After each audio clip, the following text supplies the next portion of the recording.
C'est avec un large sourire que le directeur général de Camwater retrouve ses frères ici à Garoua-Boulaye, dans le département du Lomé-Djerem. Blaise Moussa, président de la commission communale de campagne pour le RDPC, dans cette partie de la région de l'Est, lance ce 4 mars 2023 la campagne électorale dans le cadre des élections sénatoriales du 12 mars prochain. Nous savons que nous n'avons pas la mairie de Garoua-Boulaye. Ça veut dire que nous avons déjà 24 conseillers municipaux qui probablement ne sont pas avec nous.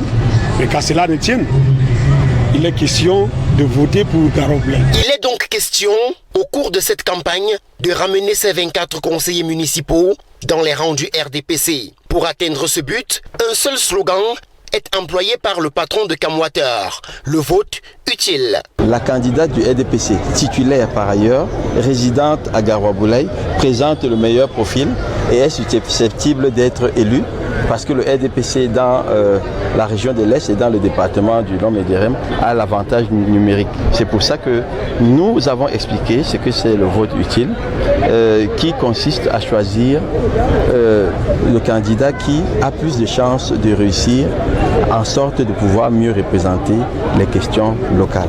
Le défi est certes difficile, mais pas impossible. Le président de la commission communale de campagne, patron de l'eau au Cameroun, n'hésite pas à mettre en avant les différents projets bénéfiques pour l'arrondissement de Garoua-Boulaye pour convaincre les électeurs. Premier argument, la résolution du problème de l'accès à l'eau potable pour les populations de cette partie du pays. Cette décision avait déjà été prise par le président de la République. Nous sommes venus annoncer ce qui avait déjà commencé.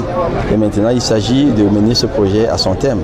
Aujourd'hui, on nous demande de migrer vers l'énergie solaire pour pouvoir alimenter les structures de production d'eau. Et à Garoua-Boulaye, c'est la solution qui va être envisagée pour que l'usine de traitement d'eau de Garoua-Boulaye, qui va prendre corps ici dans les prochains mois, ne connaisse jamais de difficultés relatives aux coupures éventuelles. Un message qui ne laisse personne indifférent au regard de l'enthousiasme exprimé par ces populations. Ce sont nos frères. Nous allons parler avec eux. Nous allons leur préparer à voir notre projet, le projet qui doit apporter le développement à Garoua-Boulaye. Sur ce point, je suis convaincu que nous irons vers eux et nous attraperons certaines de leurs voix. Séance tenante, les conseillers régionaux prêtent serment et promettent accorder leur voix au RDPC. La bataille de la séduction des autres conseillers municipaux est donc lancée ici à Garoua-Boulaye, ville frontalière entre le Cameroun et la République centrafricaine.